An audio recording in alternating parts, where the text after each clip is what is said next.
E aí nós temos aí o vínculo entre a contabilidade e o sistema contábil, e o sistema público de escrituração contábil. Dado essas diferenças, dado que a contabilidade ela é a fonte de toda a informação, seja para o usuário externo, investidor, credor, ou seja para o fisco, a contabilidade é o repositório aonde se obtém todas as informações de todas as decisões que foram tomadas pela empresa de forma sistematizada e organizada. Então, a contabilidade é uma fonte de informação gigantesca e, percebendo isso, o fisco inclui aí no seu projeto, aí, junto com o PAC, o projeto do Sistema Público de Escrituração Digital, o SPED, né, o projeto SPED. Ele inclui o projeto SPED e aí a contabilidade ganha um destaque maior no dia a dia das empresas e principalmente na relação entre empresa, entre decisões que foram tomadas e o fisco. O SPED fez com que nós mudássemos, os contadores de uma forma geral, e as empresas, né, mudassem a postura. Então o SPED é um sistema público de integração eletrônica entre as empresas e as esferas federal, estadual e municipal. Então nós mudamos a postura, as empresas mudaram a postura, o fisco mudou a postura no sentido de pegar a informação direto da fonte, né? Então nós tivemos, nós todos, né, fisco, empresas, contadores, nós todos tivemos que nos adaptar a essa movimentação, né, através do SPED. Ele é um instrumento que está revolucionando aí a contabilidade, ele tira então a necessidade do papel. Então antes nós tínhamos todos os livros obrigatórios, livro diário, livro razão, livro de inventário, eles continuam, mas agora eletrônico. Antes nós tínhamos que imprimir, as empresas imprimiam, iam a registro desses demonstrativos, né, desses livros, e agora ele passa a ser totalmente digital. E todas as práticas que compõem a escrituração contábil, fiscal e previdenciária agora com o e-social. O principal projeto que vinculou efetivamente o SPED à contabilidade foi a escrituração contábil digital, o ECD, também chamado de SPED contábil, e é parte integrante e tem por objetivo a substituição da escrituração em papel pela escrituração transmitida via arquivos de alguns livros. Então, essa vinculação, essa ruptura entre o que nós fazíamos no papel e a escrituração, e da forma com que o fisco fiscalizava, nós éramos fiscalizados, ele muda e passa a ser de forma digital, sistematizada. E os livros que antes eram impressos e precisariam um esforço de conferência, seja contábil, seja tributário, ele passa a ser agora muito mais ágil, muito mais consistente em relação às informações. No ECD, além de todas as movimentações, são levados para eles, são transmitidos através dele o livro diário e seus auxiliares, se tiver livro auxiliar ao livro diário, o livro razão, o livro balancete diários, o balanço e as fichas de lançamentos comprobatórios de assentamento neles descritos. Então, eu levo para o SPED agora toda a movimentação contábil, o livro diário, os débitos e os créditos, todos estão lá. Eu tenho o livro razão e tenho também os balancetes e balanços contábeis para fins de conferência, né? E nesse SPED as diferenças já são apontadas para fins de entendimento da minha interpretação com a interpretação do fisco. Então, a própria empresa, os próprios contadores, eles são responsáveis por identificar quais são as movimentações que divergem de entendimento entre contábil e fiscal. Então, nós temos lá o balanço contábil e temos também o balanço fiscal, o patrimônio contábil e o patrimônio fiscal, e quais são os lançamentos, né? Quais são os ajustes que foram feitos para que de entendimento, né, divergência de entendimento entre contábil e fiscal. Uma outra demonstrativo que faz parte do projeto e que está vinculado diretamente à contabilidade é a escrituração contábil fiscal. Ela substitui a DIPJ, né, a Declaração de Informações Econômicas Fiscais da pessoa jurídica, e que utiliza o ECD, então ela parte do ECD para ser montada então essa demonstração econômico-fiscal da pessoa jurídica, e ela está vinculada diretamente à contabilidade, porque a partir da contabilidade, a partir do ECD, a partir dos dados contábeis, a gente é capaz de gerar as informações econômicas em relação ao imposto de renda, à contribuição social. Então, o ECF está ligado diretamente à contabilidade como parte do resultado, e lá a gente demonstra as diferenças, as adições, exclusões, tudo que o fisco entende como diferente do que nós entendemos em relação à contabilidade financeira. Todos esses ajustes são apresentados lá na ECF.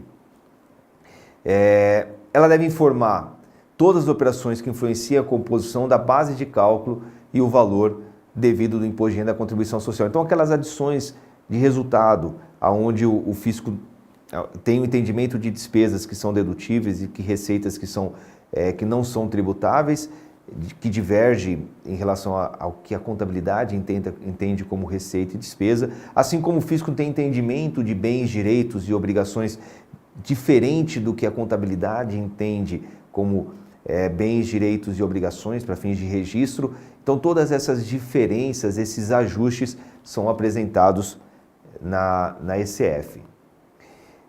E através do quê?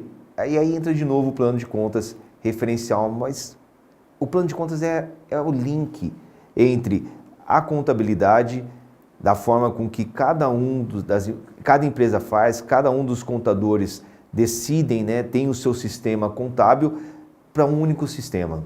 Então, o plano de contas é a conversão entre aquilo que eu entendo como conta caixa e o meu amigo do lado entende como caixa. Então, para mim é um número de conta, para ele é outro número de conta, e a Receita Federal ela precisa sistematizar isso também, ela precisa ter esse entendimento.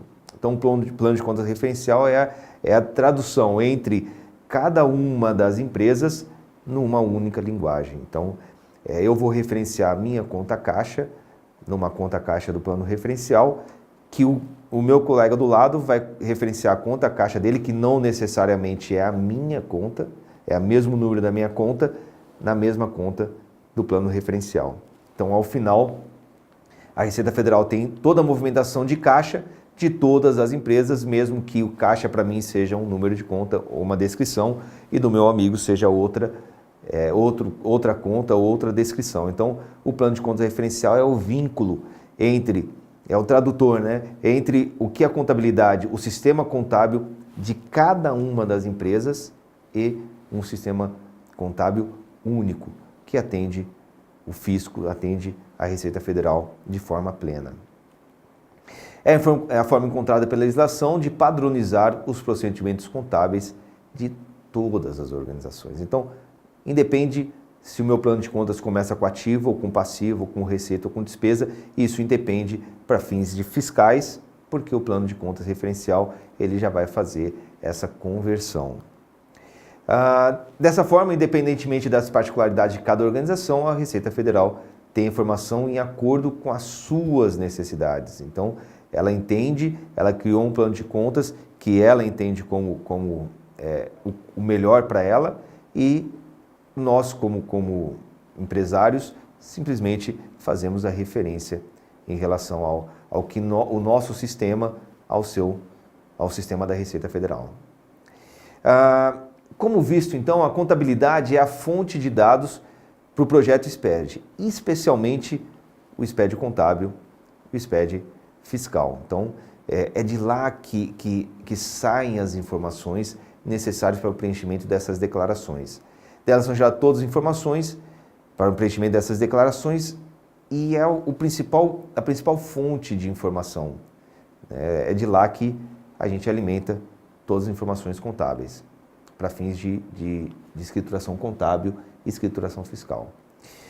Todas as operações são escrituradas pela contabilidade, então, independe de onde vem essa informação, a contabilidade é o repositório de toda a decisão que foi tomada, de todas as informações que foram geradas, elas estão dentro da contabilidade, e assim então ela passa a ser a principal ferramenta de conferência e avaliação também para fins fiscais.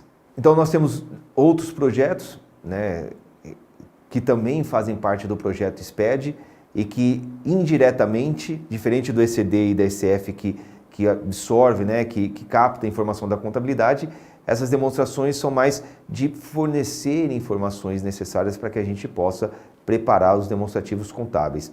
FD ICMS IPI, então ela tem por objetivo aí transmitir todas as informações referentes aos documentos fiscais de ordem estadual, né? Então entradas, saídas, que tem a incidência de ICMS IPI e ou IPI, FD contribuições, né, referente ao PIS e a COFINS, FD REINF, referente às retenções que foram feitas durante o processo, né, contábil de escrituração da empresa.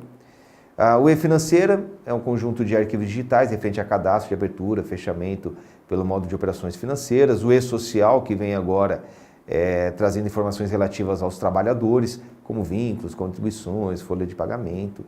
E os documentos fiscais eletrônicos, como nota fiscal eletrônica, nota fiscal de serviço eletrônica, CTE, conhecimento de transporte eletrônico, são documentos que já foram implantados durante o processo do SPED e que vem aí como auxiliar aí a contabilidade nas informações para que ela possa ser registrada.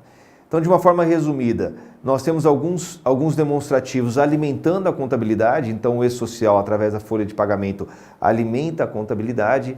O FD ICMS IPI, através das notas de compra e venda e apuração de ICMS IPI, alimenta a contabilidade. O FD Contribuições, através das retenções, através das apurações de PIS, COFINS, ele vai alimentar a contabilidade com esses dados.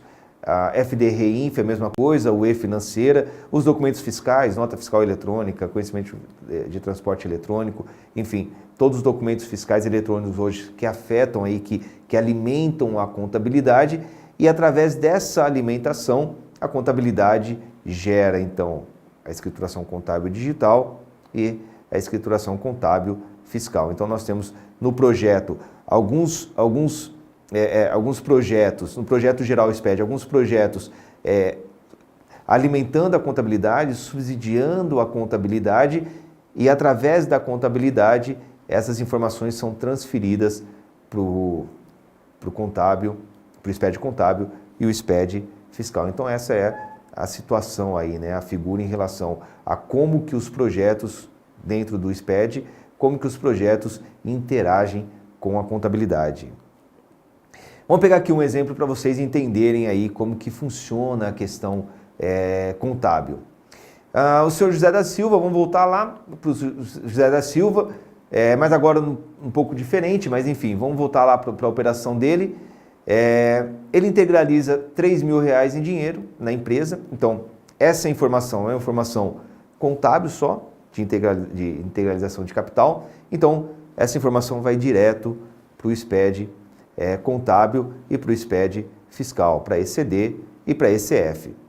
Posteriormente, ele compra 30 pares de sapatos por R$2.100, e aí, agora, incidindo em ICMS de 18%, PIS e COFINS a 1,65 o PIS e a 7,6 a COFINS, pagos à vista. Projeto SPED principal em relação a essa operação é o FD ICMS IPI e o FD contribuições. Tá? Então, as informações são alimentadas nesses módulos, né? Então, pela compra da mercadoria, pelo crédito de ICMS, o IPI nesse caso não tem, mas o crédito do ICMS, ele vai alimentar o ICMS, o FD ICMS IPI, e a questão dos créditos de PIS e COFINS e da movimentação de estoque lá no FD contribuições. E aí essa informação vai lá para o ECD, para ECD e para ECF. E posteriormente ele contrata o João por R$1.800 mensais. Então essa informação da contratação do João já faz parte do projeto do E-Social, então lá vai ser registrado o João, toda a folha de pagamento vai ser informada lá, as retenções que acontecerem, os encargos que acontecerem com o E-Social, e essa informação, depois de processada, ela vai ser fonte de alimento aí para ECD e para ECF. Pelo método de partidas dobradas, nós temos ali o caixa, então debitei caixa porque está entrando no caixa R$3.000. está vindo lá, está acreditando capital integralizado. Então, eu aumento um capital, então o capital, lembrando, ele é passivo e PL, então ele é de natureza credora, eu preciso creditá-lo para poder aumentar. Do lado eu tenho um ativo, que é de natureza devedora, para que eu possa aumentá-lo, eu tenho que debitá-lo. Então, debito caixa, credito o capital integralizado em R$3.000. Essa informação, então, é simplesmente contábil. Não teve nenhum outro módulo do projeto envolvido nisso, ele vai direto para ECD e para ECF. Nós temos aí, então, depois o senhor José compra 30 pares de sapatos por R$2.100. Nesses R$2.100 ele tem lá o direito ao crédito de ICMS de 18%, do PIS a 1,65% e a COFINS a 7,6% e foi pago à vista. Nesse momento, essa informação é enviada para o FD ICMS, IPI e para o FD Contribuições. Eu tenho lá a saída do caixa, então eu tirei dinheiro, tirei R$2.100 do caixa, então para que eu possa, caixa é ativo, para que eu possa diminuir ele, eu credito o caixa em R$2.100. Eu tenho a COFINS a recuperar, então eu passo a ter um direito de compensar parte do valor que foi pago de COFINS na saída pelo débito dela, né? E aí então eu tenho um direito de COFINS a recuperar de 159, então debito COFINS a recuperar porque eu estou aumentando, né, o meu ativo, o meu direito. A mesma coisa para o PIS, eu tenho lá 34,65 de PIS, então eu debito o PIS a recuperar. O ICMS 378, debito ICMS a recuperar 378, e aí a diferença entra para o meu estoque, então eu debito lá estoque de mercadoria 1.527,75. Aumento o estoque de mercadoria, debito ele. Ao contratar o João Paulo por R$1.800, o senhor João trouxe, o senhor José trouxe uma série de informações que precisam ser informadas lá no E-Social, que são referentes à folha de pagamento, salários, encargos que ocorreram por essa operação. Então, ele vai informar lá para o E-Social que teve lá R$1.800 a pagar, ele vai informar lá que desses R$1.800 ele reteve R$162, e por ter contratado por R$1.800, ele pagou R$482,40 de INSS e tem aí uma despesa de fundo de garantia de R$144. Essas informações foram lançadas para o E-Social e a contabilidade aproveita para registrar essa operação. Então, ele vai lá e lança uma despesa de salários, porque isso foi uma despesa contra uma obrigação, salários a pagar. Então, eu acredito salários a pagar como uma obrigação. Então, se é uma obrigação, é um passivo, para eu creditar isso, para eu aumentar esse passivo, eu credito ele, né? Então, credito salários a pagar e lanço isso como uma despesa. O INSS que é retido do funcionário vai ser descontado do salário dele, então eu vou lá e diminuo a minha obrigação, que era R$1.800, eu diminuo minha obrigação com o João Paulo em R$162 e assumo aí uma obrigação junto ao INSS de recolher essa parcela de R$162, que não é da empresa, mas é do funcionário. A despesa de INSS, então, da mesma forma que eu tenho a recolher R$162 do que eu descontei lá do empregado lá do João, eu também tenho uma obrigação de R$482 a recolher referente à cota patronal do salário de R$1.800 do João Paulo. Tudo bem? Então, aumento minha obrigação de INSS, então credito INSS a recolher, debito a despesa de INSS. Está lá como cota patronal. A mesma coisa para o fundo de garantia, tem uma despesa de fundo de garantia, para que eu tenha uma despesa tem natureza devedora, debito a despesa de fundo de garantia e assumo lá um fundo de garantia a recolher. E aí fica e aí eu tenho um balancete de verificação onde eu tenho toda a movimentação de caixa, que entrou 3.000, saiu 2.100, todos os impostos a recuperar, ICMS, PIS, COFINS, o meu estoque de mercadoria, então tem toda a movimentação e o meu saldo final. Tenho lá as obrigações que aconteceram em relação a salários, INSS, fundo de garantia, meu capital e todas as despesas. Então vocês percebam que toda a movimentação que acontece dentro da contabilidade, todos os lançamentos contábeis, eles são levados, sintetizados isso através do balancete de verificação. E assim como o plano referencial, ele sempre trabalha por grupos, né? Então eu tenho lá um primeiro grupo, todas as contas que são contas de ativo, um segundo grupo que são contas de passivo e um terceiro grupo que são contas de resultado. É sempre assim, como a gente já comentou lá atrás? Não, cada empresa vai adotar o seu padrão, mas ele segue uma regra, né? Então, grupos de ativo, grupos de passivo, grupos de receita e despesa aí de resultados. Tudo bem? E aí fica muito mais fácil para eu montar as minhas demonstrações contábeis. Então, eu tenho lá, assim como eu tenho no balanço patrimonial, no balancete eu tenho lá um disponível de R$ 900, um crédito de R$ 572 e tenho um estoque de mercadoria no valor de R$ 1.527,75, que é o mesmo que está apresentando lá no balancete de verificação. Do outro lado, no passivo, eu tenho lá salários e encargos no valor de R$ 2.426,40 e tenho lá no patrimônio líquido um total de R$ 573, que é o meu capital e o meu prejuízo. Até então eu não tive receita, não tive resultado. No nosso exemplo, a gente não teve resultado positivo, então eu só tive despesa, então eu tive um prejuízo acumulado. E aí o total de ativo bate com o total de passivo e PL. Então dessa forma eu consigo pegar as informações que são enviadas para todos os projetos, converter isso em números, né, em números contábeis e transformar isso em demonstrações que posteriormente serão avaliadas, seja pelo fisco, seja pelo credor. Tudo bem? Eu agradeço a atenção de vocês. Nos colocamos à disposição para as dúvidas que vierem a surgir. Obrigado.